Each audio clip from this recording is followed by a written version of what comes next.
Je pense sans cesse à toi. Hola y bienvenidos al The Four Top. It's a roundtable discussion of today's hot button topics in food and beverage. I'm your host, Catherine Cole. Today we're bringing you a special episode focused entirely on Cuba. First, we'll see what competitive culinary tourism looks like on the island nation. Then we will discuss what it's like to eat under an embargo. And we will finish the show with a nip of Cuban rum. Our esteemed panelists here in the studios of OPB are Patrick Sims, author of 2 books on Cuba, contributing editor at Outside Magazine, and I believe you will be leading a group of writers to Cuba in March. Is that correct? That's right, Catherine. Welcome. Thank you. And Robert Reid, National Geographic Travel's digital nomad, also known as Reid on Travel. Welcome. Thanks, Catherine. And Jacob Grier, author of Cocktails on Tap and Policy Wonk for publications such as Reason and The Atlantic. Welcome. Thank you. Okay, guys, let's nibble on our first course, competitive culinary tourism. For today's Epicurean tourists, traveling has become something of a blood sport, a fierce competition to Instagram that exotic dish or charmingly authentic restaurant before anyone else does. Nowhere is this more true than Cuba, which has seen a massive influx of American tourists over the past year. Patrick Sims, you wrote a piece for Outside Magazine entitled The Golden Age of Havana is Now, and listeners, we will post a link to that on our Facebook page. In that piece, you mentioned changing your plans one night when your taxi drives past a restaurant that seems too good to be true. Can you take us back to that moment?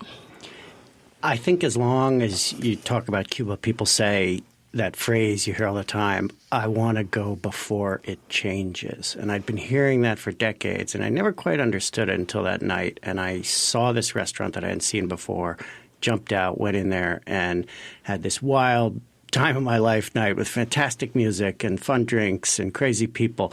And I realized this is what everyone thought Havana would be like, but it actually hadn't been that way for me. It's a funny place where you can have very memorable experiences, but, you know, for example, the music hasn't always been that good. It's been kind of disappointing. So here was the new Cuba emerging, much freer in its nightlife, much more social than it had been under the sort of puritanical days of the 90s, say, when there were a lot of shortages, a lot of troubles, a lot of keeping things under control. So it felt like this rebirth of the city a little bit. You started to see the first bars, which really weren't that common until a few years ago. It's still not possible to register a bar as a business in Cuba. So there are there can be these fantastic hotels with great old bars. You have a fascinating experience, but then you go out on the street and it's not quite the party people always thought. Well, Robert, you just got off the plane, didn't you? What was your experience? Did you find those Instagram moments when you were there? A little more difficult than I might have thought initially. I had the saddest Cubano sandwich as soon as I got there at the hotel that I was staying in. But eventually I found food that I was worth remarking on. But it isn't something that you see everywhere. And part of it is there is that food shortage. They don't have the history of all the restaurants. And you see all these paladores, kind of private homes that have these restaurants still. And that's where I found my best food, you know. But it was several days into the trip before I had a meal like that I thought, oh, I would eat this. I enjoy this. And, you know, that's okay. I actually felt bad feeling that way because I realized that there is so many problems with, you know, food supply there for locals and things like that. And the New York Times just wrote an article about how the surging interest of tourism coming there is causing food shortages. So it's not really something that, you know, that I want to go and say, oh my gosh, some of the food isn't as good as it you might expect. But it's going to come. You know, right before the trip, I was in Little Havana for the first time in Miami and went to a Cuban restaurant. Woo! That was great, you know, and so it was harder for me to find some of that personally on my first trip to Havana. But I did eventually. I did find it in the private homes, the paladores restaurants and things. Yeah, let's talk a little bit more about what exactly is a paladores. Patrick. Paladar started as these very small private sort of house restaurants where you were only allowed to have 12 seats. And now they've gradually expanded under Raul Castro's liberalization of the economy to be full-scale restaurants. You can hire independently. It doesn't have to be in your home anymore. So it comes as a new class of private restaurants. I mean, there's over 500 restaurants listed on TripAdvisor for Havana, and some of them are quite good now. So we really are in this moment of transition where they're starting to access, ingredients from private farms, which has this effect of taking meat off of the market that would otherwise be going to Cubans. So there's causes for that, which I point at the system in Cuba. But in the meantime, you're starting to see this whole new immersion of a food economy, higher quality, consciousness of what tourism wants, and that's spreading into the class of Cubans who have money. I was super excited in a rural town in Cuba to go into the only dollar restaurant and sit down and be surrounded by Cubans, which didn't used to happen. Now they have a little disposable income and can sit with the tourists and go into those bars and restaurants. So the scene is becoming much more equal and fun in a way, and you're meeting regular people, even if it does have a distorting effect on the food supply. It reminds me a little bit, if I can say, Patrick, that I lived in Vietnam in the 90s, and I worked on Myanmar Burma's guidebook during the travel boycott of that country. And you go into those places and you know of Vietnamese food in the United States a lot, and you go there, but there wasn't in the 90s. This is before relations were normalized with the United States when I was living there. And there wasn't this kind of developed restaurant culture that we know yet. And so, particularly in Hanoi in the north, it was harder to get food, good food, really. And that's changed a lot in the last 20 years, dramatically. And similarly, I found in Burma and a lot of places that you would go, there was very, very limited places really to eat, relatively speaking. That is in transition now. And I don't know what you think about this, Patrick, but you would imagine that if things work out, if people are going and, and it's a good thing that could change in Cuba is that starts to flourish and more like what Patrick was just talking about. I got 3 tips for you, or anybody who is headed to Cuba. But the place that gave me that thrill that night has a name, and it's called Sia Cara. It was right behind the national capital. It's a gorgeous, fun place with a French owner and good food. Another one that's really fun is just called O'Reilly, on the street called O'Reilly, and a very international place. I've heard of this place. Is it as in like the Irish spelling O'Reilly? Yeah. As a Cuban would say it, O'Reilly. Oh, I see. And so O'Reilly 304 or whatever it is the address. It's the only restaurant on that block. And it was full of Cuban artists who are generally have a good shot at being successful internationally and have a little income compared to other Cubans, so they can sort of go to these nice restaurants. And the other one is also in Havana is the FAC, the Fábrica de Arte Cubano, which is an art factory, as they call it. It's an old factory with bars and restaurants and shows and music and so on. So it's pretty fun. Jacob, have you seen any cocktails coming out of Cuba in the past few months when all these Instagramming tourists have been descending upon it from the United States? Not in the past few months. There's a very rich cocktail culture in Cuba that basically developed starting in the late 1900s all the way up until the beginning of the Castro regime. One of the reasons that the Cuban cocktail culture benefited was actually American Prohibition. Suddenly we had all these American bartenders who were out of work, and also in Europe as well. So we had this influx of, like you said, the O'Reilly pub. So you had not only Spanish and Cubans coming in, but also Americans and Irish and Germans. So you had this very unique commingling of cultures in the bar scene there. And then with alcohol illegal in the United States, the Cuban industry and the rum companies suddenly had this great competitive advantage to say, come to Florida, fly 90 miles, and you'll be in alcohol paradise where you can get mojitos and all these other drinks that come up.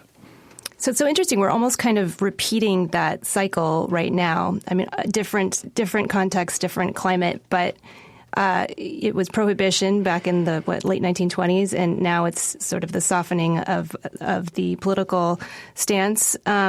Of course, that may change, this being January, and who knows what will happen with the new presidency. What's your prediction, Patrick? Well, I expect there will be some symbolic steps to crack down on Cuba or trade with Cuba, but I wonder how many, because we've now crossed a threshold where a lot of American businesses, especially in tourism, have poured money into Cuba. JetBlue, United Airlines, Delta, Southwest are all putting money into flying to Cuba. They're going most days of the week now.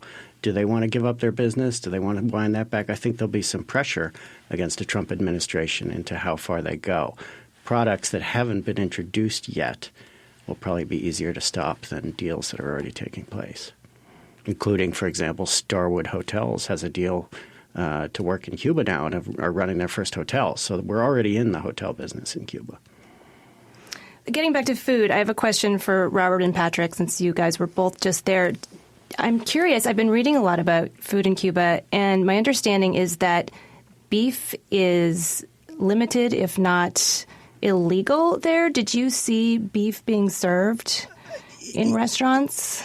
Yes, I did. I think a lot of that is changing very quickly. It has been true in the past that things like lobster, that was illegal.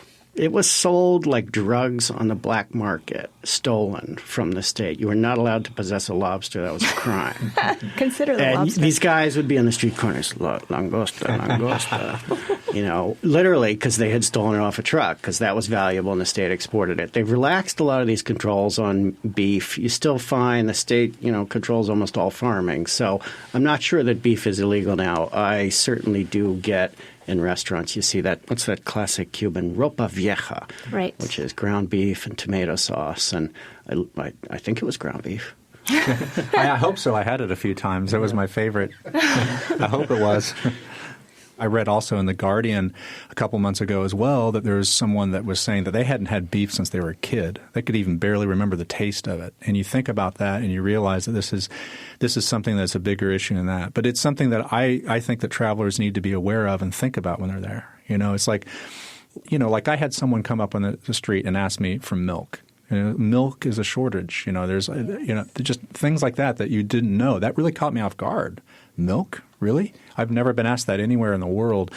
Is there something that I could take? Is there something that, is it necessary for travelers to think about just bringing kind of snack items for themselves to kind of diminish them out? I don't know yet. But I think it'll be interesting to see what happens here in the next couple months as more and more Americans are going in with these direct flights we're talking about. Well, and I think we also have to mention their dual currency system in that context too. Whereas if you're a tourist, you get 1 peso, and if you're an ordinary Cuban citizen, you work with a much less valuable peso, and they're not convertible. So you, as an American or a tourist who goes and spends money, that money is going to Cubans who can then use it in very productive ways to better their lives. But if you're not connected to the tourism industry, if you're a Cuban who's not connected, you may not see that benefit because you've created that barrier between the two currencies. That's fascinating. Robert, have you ever been to a country before that has two different forms of currency in that way? Well, you would have foreigner prices a lot. You'd have that like in Vietnam and I studied Russian in college and went to Russia a lot right after the fall of the Soviet Union. And you had official prices that were different like that. Different currency. I can't think of it. No. I'm not aware of any either. And they've said they're going to phase that out, but they've been saying that since 2013, and you guys would know better than I do, having not been there, but there doesn't seem to be much sign of that yet. No, I keep predicting that it's going to happen because they keep saying that it's going to happen, but it doesn't. They always put it off another year. They've now started pricing everything in both currencies as a sort of just on the price tag, but it still is two separate economies. And China had that in the 1980s, but they grew and phased it out, and maybe Cuba will do that as well. I hope. There aren't that many products that Cuba makes, but things like rum would be a great source of exports for them to the U.S. market, a great way to create jobs. It's a great quality product. They're known for it worldwide. Cigars, obviously. These are all parts of that world that they could make money at and, create more jobs and sort of equal things out in some ways in Cuba. So I hope that for that reason, I think tourism can have a powerful positive effect, and so can kind of normal relations and eating and drinking. But, these two forms of currency are making me wonder, it just seems like everything I read about Cuba, there are two experiences. There's the experience of the person who actually lives there, and there's this sort of faux experience that the tourist is getting. I understand that until fairly recently, locals weren't allowed into hotels and restaurants. And I didn't even know there were two forms of currency. Robert, you mentioned the Cubano sandwich. That wasn't that invented in Miami? I mean, I just wonder if all these people who are rushing to get there first and take the photo, are they really bringing back something authentic, or is it some sort of Disneyfied version that's been created for our consumption? Well, that's a good question that you see in a lot of places when people chase this kind of authenticity in places and what that means. And I think that I have two quick answers. One, I went to a baseball game. I was definitely the only tourist there. I got to pay local price to go in, about $1 and all that. That was probably in some ways I felt like, I'm just surrounded by locals this whole time, and I watched this. And that was in some ways one of my favorite experiences on this trip. But a place that I saw two currencies at work that's kind of funny is there is an ice cream place that's very famous, Capella. Do you know Capella in Havana, Patrick? And they have – it looks like a Jetsons – like the TV cartoon show, the Jetsons kind of satellite that's landed on a park. And it's this kind of from the 60s, and it's apparently Fidel came up with this idea for this ice cream place. And you go there, and there's like all these different people uniform asking you where to go, and all the prices are in local currency. But when I had the convertible currency, I was sent back to this back little sad room, and I couldn't sit out in this amazing kind of park place, and I was just kind of stuck in this little air-conditioned corner with people that had the foreign currency, the convertible currency. So I was not even allowed to eat ice cream around the Cubans there and stuff. And I found it funny because it was such a crazy, strange Soviet experience that I kind of liked it.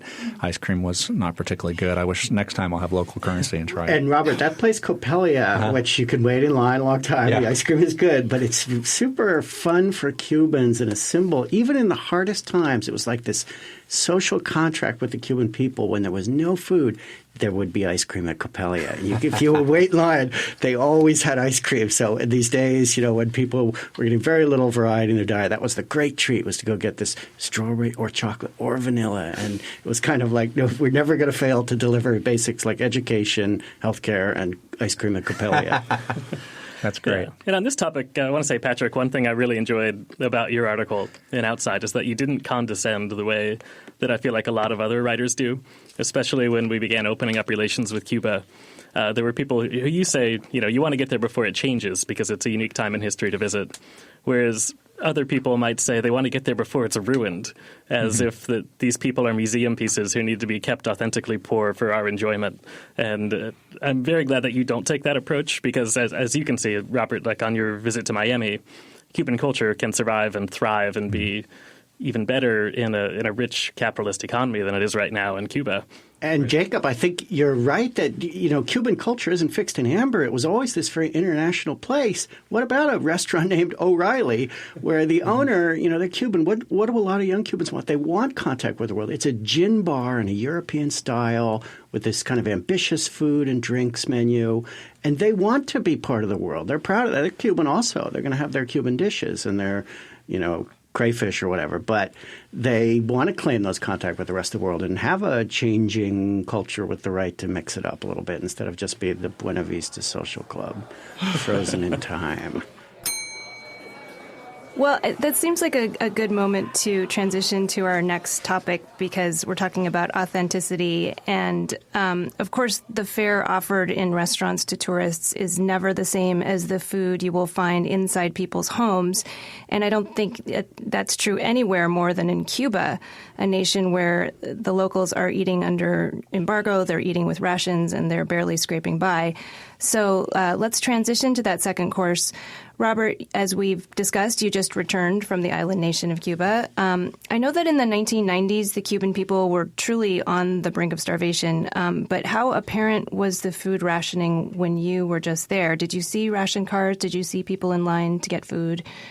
I did go to a grocery store. I was just curious, I do this often when you travel. You can learn things for these kind of just like routine daily things that you do in different places. And I went to a grocery store and it was interesting. There's no fresh produce. You see that the rations are things like they get like sweet potato and rice and things like that, but they don't get the fresh produce. They have to buy it privately, as I understand. And these grocery stores didn't have it. I didn't see much when I was there. They had pasta from Guatemala, giant cans of marmalade, kind of these frozen chickens in these kind of sad plastic bags in a freezer, and Gerber baby food, which made my eyes light up because there you are. I'm not sure what that is, if that's some of the first American stuff there or not, but Gerber's apparently an American company, I would think, and that was there. But very limited what they had in the grocery store, so it was interesting to watch how someone would supplement their diet by going there. Yeah, I never saw a ration card, though. I stopped by just about a week ago in a local neighborhood bodega that does the ration distribution, and they have a chalkboard on the wall. And you can keep your eye out for them when you're on the streets because they're every neighborhood, every few blocks there's one. They're just these very dingy little stores with rice and sugar and some staples like pastas, cooking oil, things like that. And you can still see that system. And then on this same trip, I saw for the first time ever, like on the outskirts of Havana, this giant new grocery store with people pulling into the parking lot. I'd never seen that before. A dollar store on a scale that was really big because normally, as Robert's saying, they're very scarce. What's in there is the basics, a few luxury items like baby food or ice cream, but it's a lot of basic calorie stuff and basic medicines and things like that. But it's changing. You're definitely seeing this sort of retail market start to appear. It's a moment of transition, which is super interesting. Well, my understanding is that Cuba currently imports about 80% of its food, which is pretty shocking. So that might explain the Gerber baby food. And that since the government has been converted, I guess, late in the 1960s, farms have become much less productive, although the rise of private farms has been a good thing. Private farms occupy about 30% of the current agricultural area and produce approximately 70% of the food, whereas state farms occupy about 70% of the agricultural area and produce about 30% of the food. So it sounds like privatization has been very good for Cubans who want something to eat. Jacob, can you explain – I'm sorry to throw this on you, but I can see how one would think that – having state-run farms would be a good thing. How does this lead to everyone going hungry? Well, this was a big debate about central planning from the 1930s onward, where you had economists on one side saying, well, if we just organize the entire country like a corporation and we planned everything from the top down, we'll put everything allocated correctly and we'll have much more equality and much more output. And that was the Soviet model and something you saw in other communist countries. And then in the West, you had other economists. Friedrich Hayek would be the most famous one of these, who warned that if you try to centralize planning, you won't have price signals, and that prices are what tell you where you need to invest. So if the price of beans has gone way up, then you should plant more beans to be able to sell those. And when you don't have those price signals, the people at the top just don't have the information they need to wisely plan something. So the argument from those economists was if you don't have these distributed price signals, the economy is far too complex to ever plan successfully. And so what you end up with is just essentially authoritarianism, which is what I think you've seen in Cuba to a very tragic extent. The only moments where people are kind of working outside the system and breaking outside of that controlled market, those are the only moments when you see wonderful, or until now, when you've seen wonderful fresh food. Is that correct, Patrick?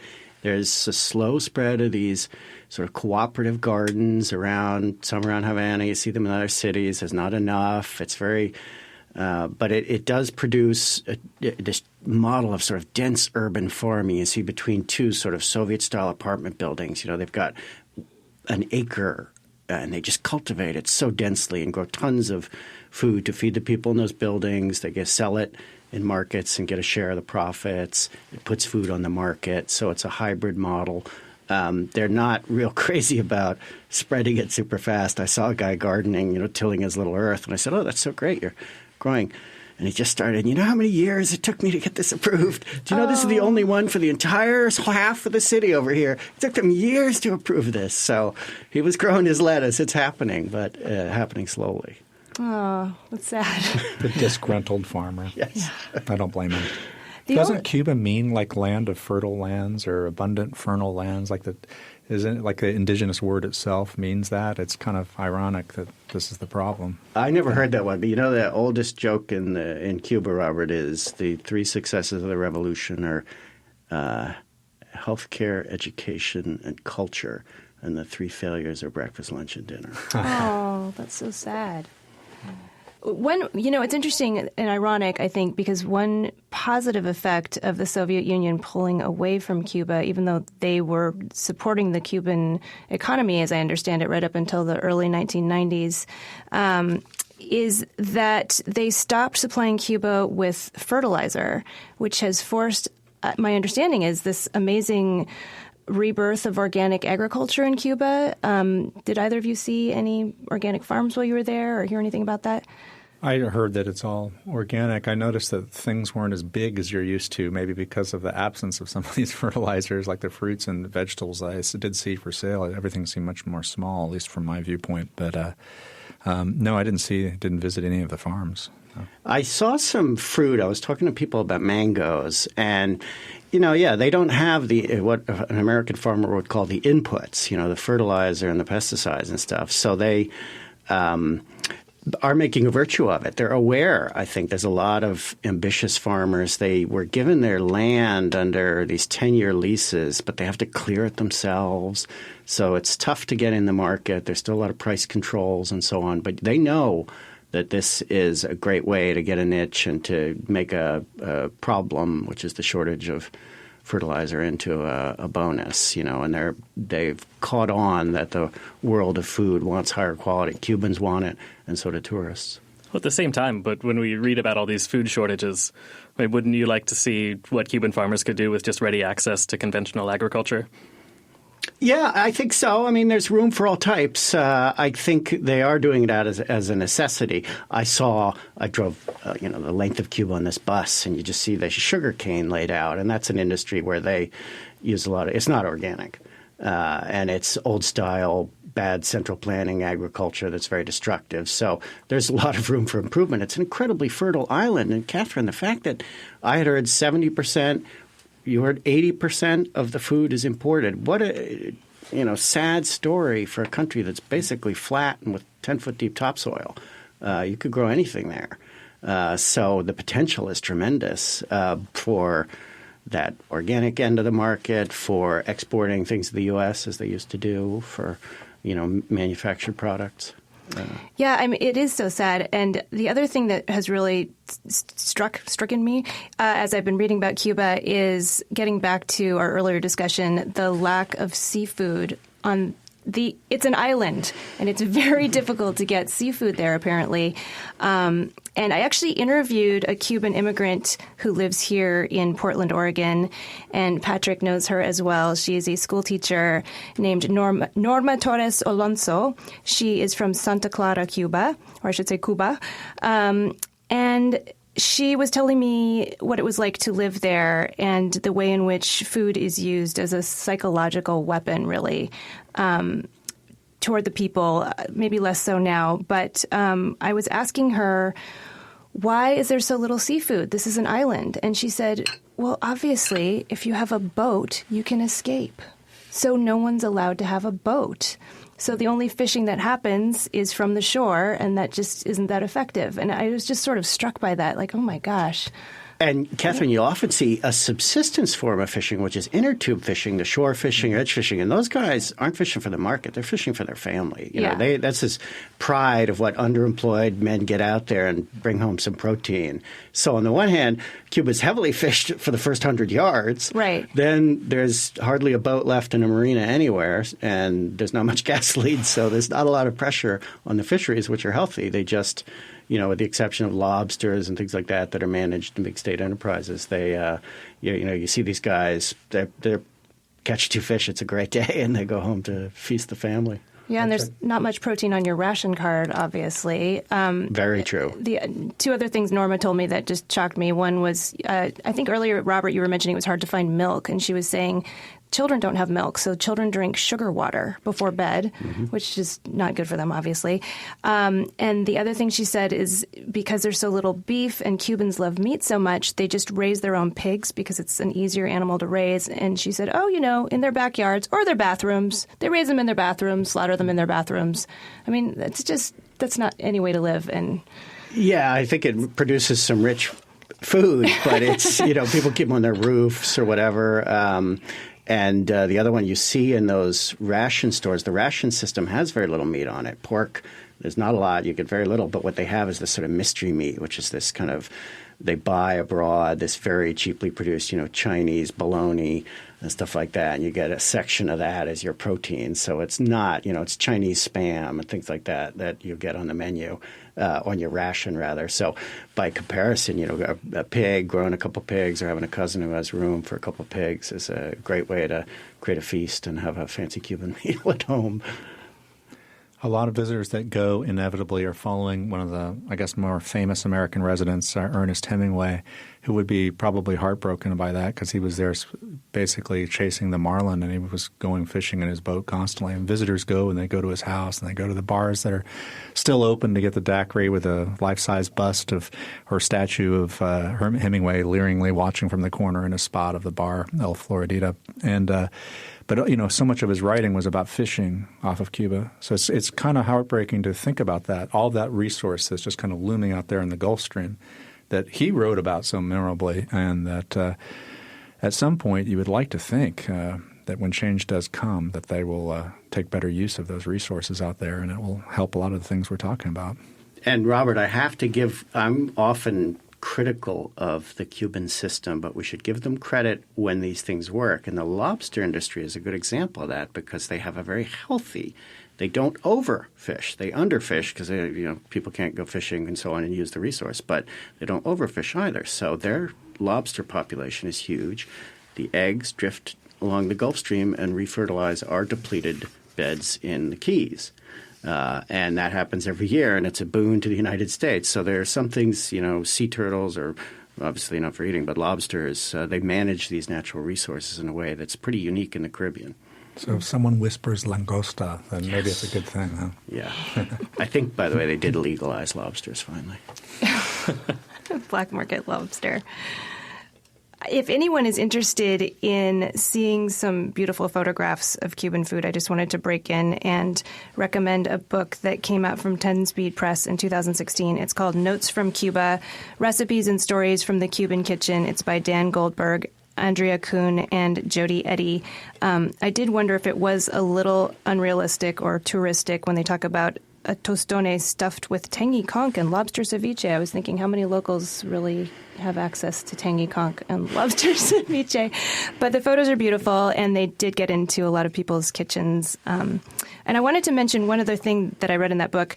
It said that 80% of the country's citizens have ties to Santeria, the Caribbean saint-worshipping religion, and adherents believe that food is divine and that the animal should be appreciated from conception to consumption.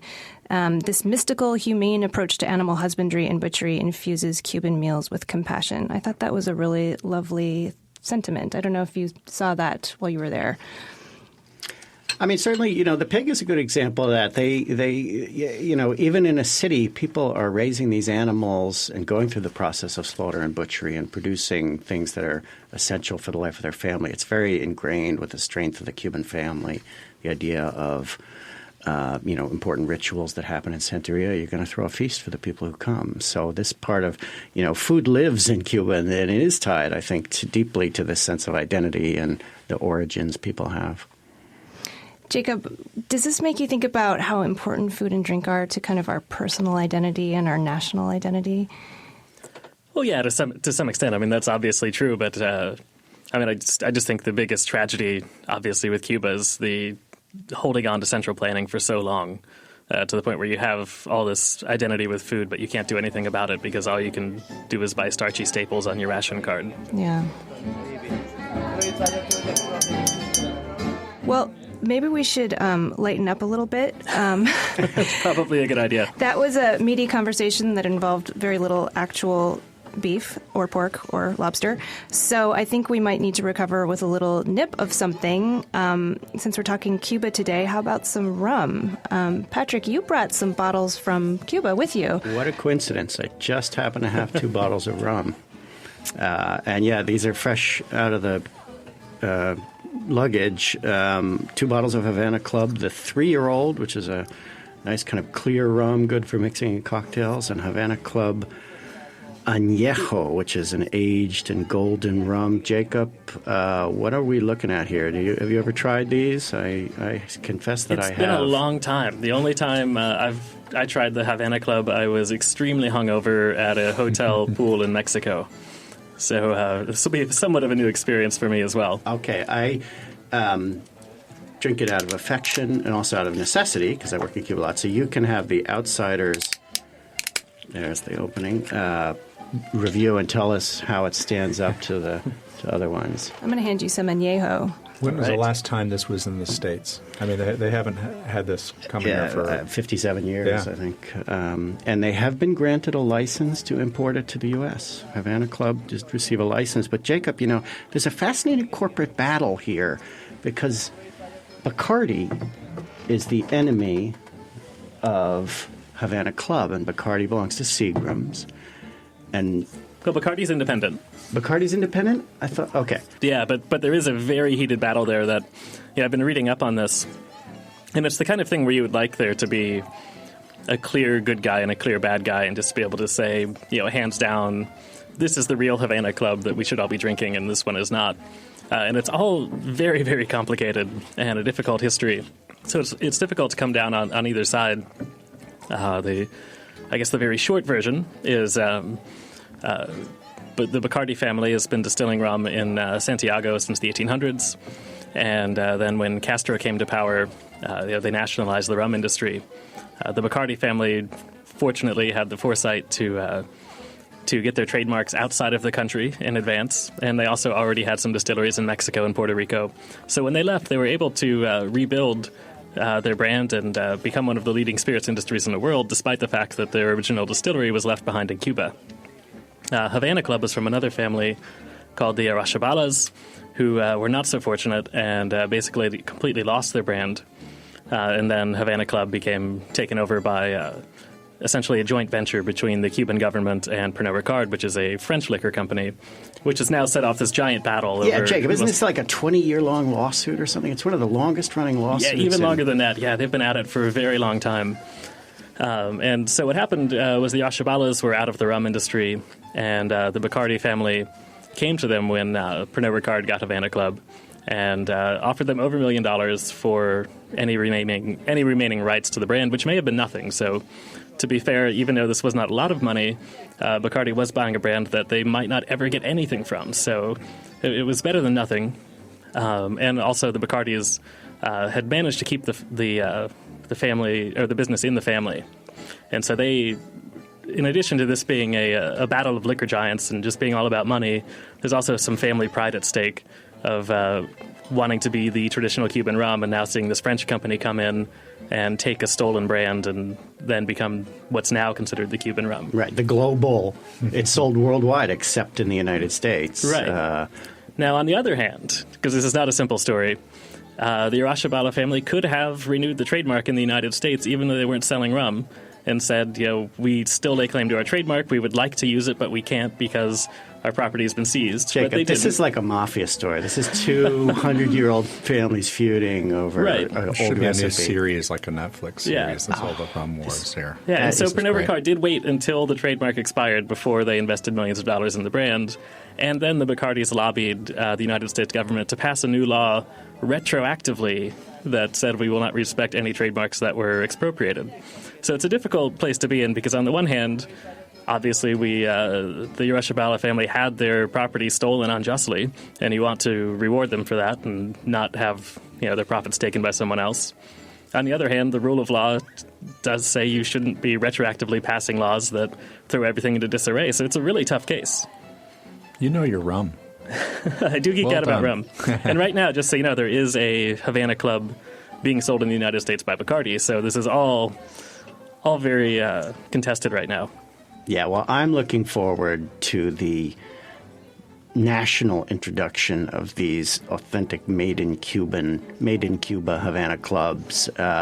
Whether the recipe was stolen or not, I think we should have more choices in the market, and I want to see how it stacks up against other drinks. So, I'll try Bacardi and Havana Club. So what do we think of these?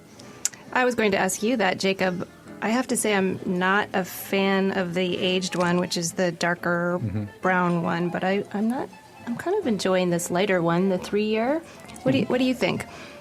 I think they're both fairly enjoyable. The story of Spanish rum, or of Cuban-style rum, was you have to go back, and it's hard to imagine now, over 150 years ago.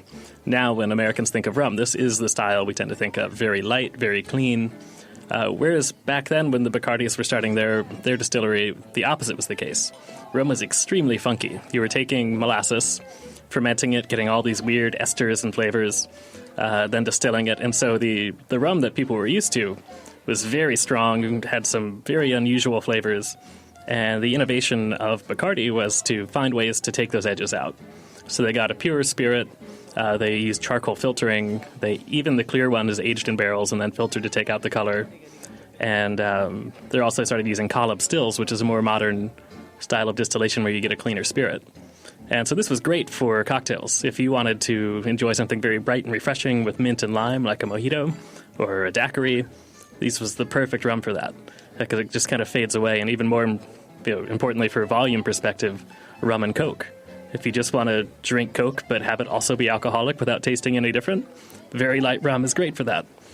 Nowadays, we're kind of undergoing a revival where people like me who are really into cocktails, we actually prefer a rum with a little more funk to it, a little more body. I definitely smell the funky esters on this. Yeah. On this Funky rum. esters, that should be a band name. And I think this light clear one would make a good Cuba Libre, a rum and Coke with a squeeze of lime in it. I have to argue with you, though. I do think it improves the drink, even because it just makes Coca-Cola taste really different. So. This thing goes better with Coke. I want to recommend, I keep on breaking and recommending books, a book by Wayne Curtis called And a Bottle of Rum, A History of the World in 10 Cocktails, if anyone is interested in learning a little rum history. The thing that fascinated me was you mentioned rum is distilled from molasses, which was at the time an industrial food waste that was just dumped into the ocean because when people were processing sugarcane, they just wanted the sugar. And apparently Haiti used to be a key source for molasses that was turned into rum because France didn't want rum to be brought into to France because they had cognac, they had wine, they had brandy. So everyone else was buying up this Haitian molasses and making rum out of it, I guess back in the late 1800s, which I didn't realize. Yeah, and that was another innovation by the Bacardis, too, is that at the time, most companies would be shipping molasses actually to the United States to be turned into rum up in, say, Massachusetts, which used to be one of the leading rum producers. And then Bacardi and other families who established brands in Cuba actually found a way to use that molasses at home and then get a higher value finished product that they could export to the world. Yeah, it seems that we all today think of rum as something that's inherently Cuban, but it really wasn't Cuban until, what, Prohibition? Yeah, a little before that, like in the 1800s. But yeah, it was in the early 1900s when Cuban rum became famous. So if you look at cocktail books from the 1800s, they would talk about the rum from Jamaica, from Barbados. I'll be very curious to see what they do. I'm also curious to see what form the enterprises will take as well. Because right now, this partnership is basically a 50-50 partnership between Pernod Ricard, who is a giant liquor brand, and the Cuban government, who you are essentially supporting financially if you buy Havana Club, at least the Pernod Ricard Havana Club. And if you look at the way the government there treats its citizens, I think that's something we should be wary of and may not want to lend our support to. Whether that means we buy Bacardi Havana Club or not is a different story. But there are other options. Like one of the former ministers of rum in Cuba, Don Poncho, now makes rum in Panama. So you can buy that in the United States if you like and probably feel pretty good about it. A lot of cigar makers pioneered that model, right? They left Cuba and they started planting again with Cuban seeds in other places and reestablished their brands abroad. So we got to give a shout out to the Cuban exiles as well. Yeah, and that's going to be a very difficult fight when and if we finally drop the embargo. What's going to happen with the cigars? Because we have the fight over the trademarks, which are going to be contested. Do you think Donald Trump will ever make Cuban cigars? He seems like a guy who would That's what I think might happen, is we might just be smoking Trump cigars a few years from now. There's too much money to be made not to. I think I'll stick with rum. And interestingly, there's another obstacle to the Cuban cigars coming to the United States, which is kind of an unintended consequence of Obama signing law, which gave the Food and Drug Administration authority over cigars. And now any cigar that was not on the American market as of 2007 has to go through an approval process by the FDA that could take years, that could never happen. So even if we drop the embargo today, it could take years, if ever, for any of these Cuban cigars to ever legally be sold in the United States. And it's only 90 miles away from Florida. Only 90 miles. It's hard to believe. For over half a century, it's just amazing to me, these things that will carry into the future. All this, it's amazing. Jacob, can I ask, I know with wine, even if it's the same grape variety, if it's made in a different place, it often tastes different. Is there, I mean, you were saying that there's a Cuban style in that it has that kind of funkiness, perhaps due to the way that the rum is distilled.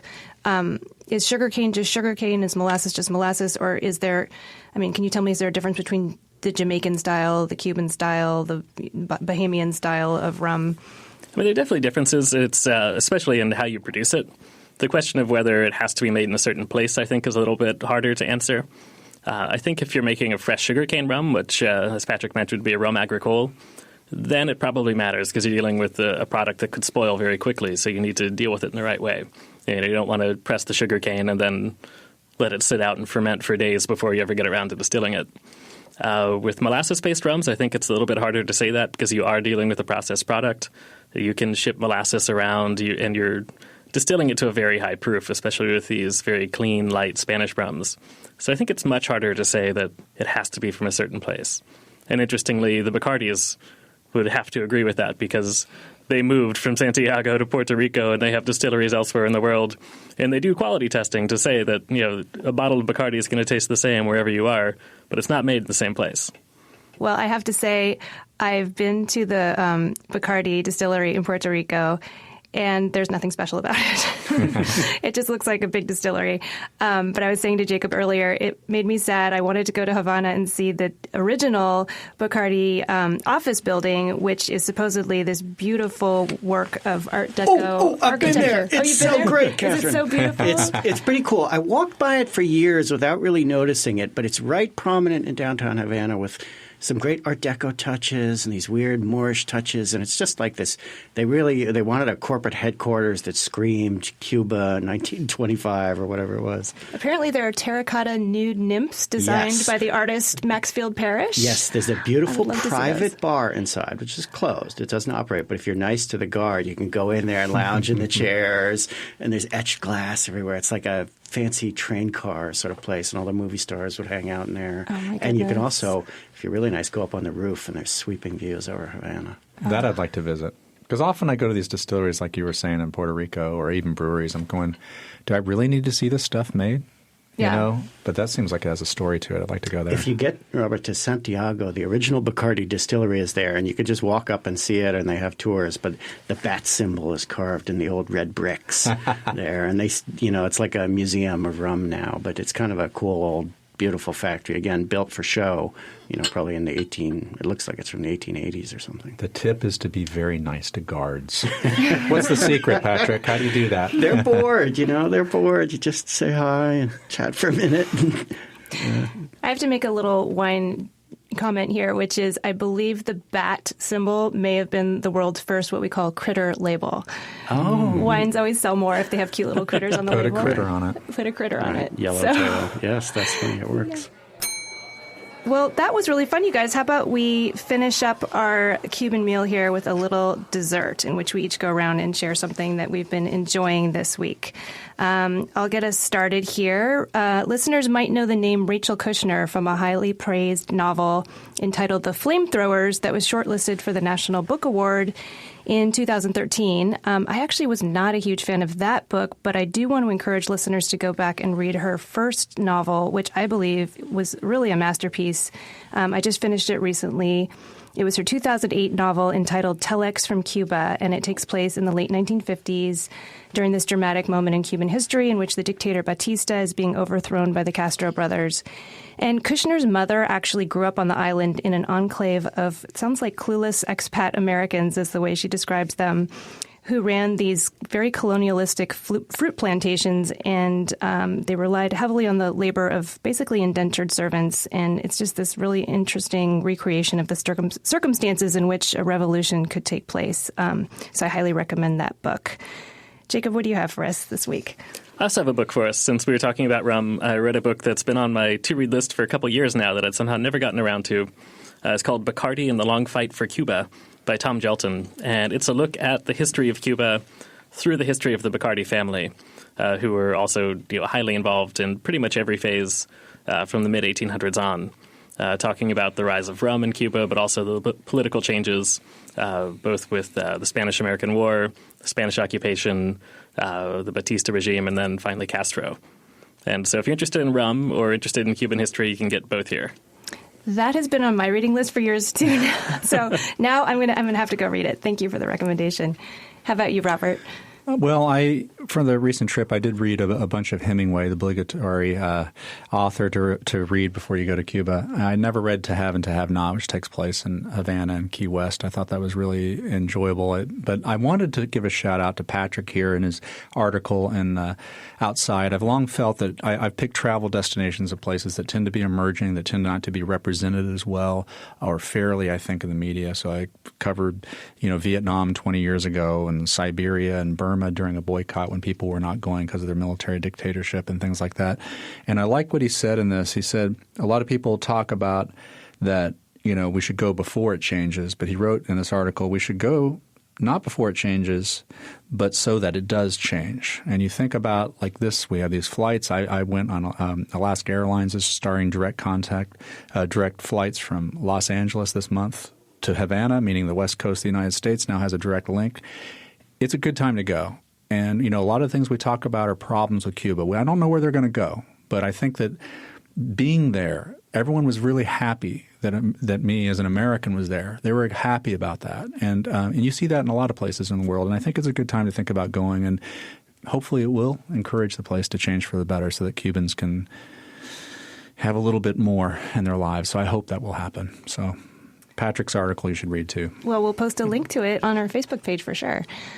Patrick? Robert's thinking about the future, and I wanted to recommend a piece of music that to me really embodied the old style of wonderful Cuban music, which is an album called Introducing Ruben Gonzalez.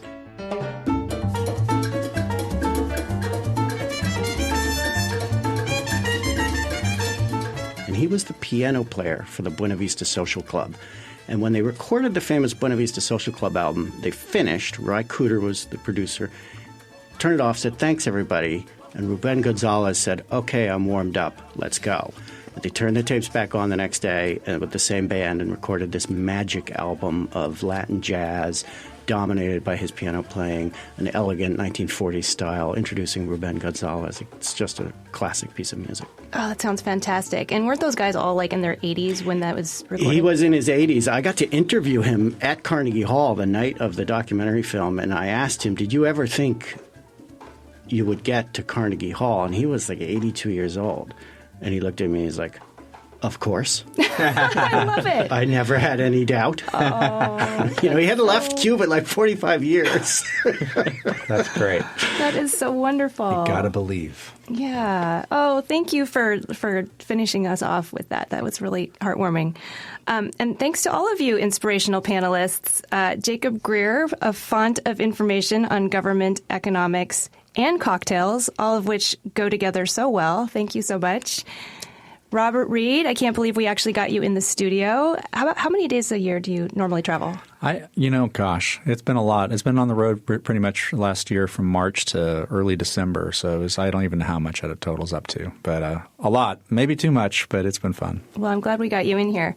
And Patrick Sims, author of the books Chasing Che and The Boys from Dolores, and you will be teaching the Santa Fe Writers Workshop in Havana on March 2. Is that correct? That's right, Catherine. And do you have another book coming out soon? I do. It's called The Day Fidel Died. It's due out on February 1 from Vintage as an ebook. Wow, you got that out quickly. Well, I've been sneakily preparing in advance.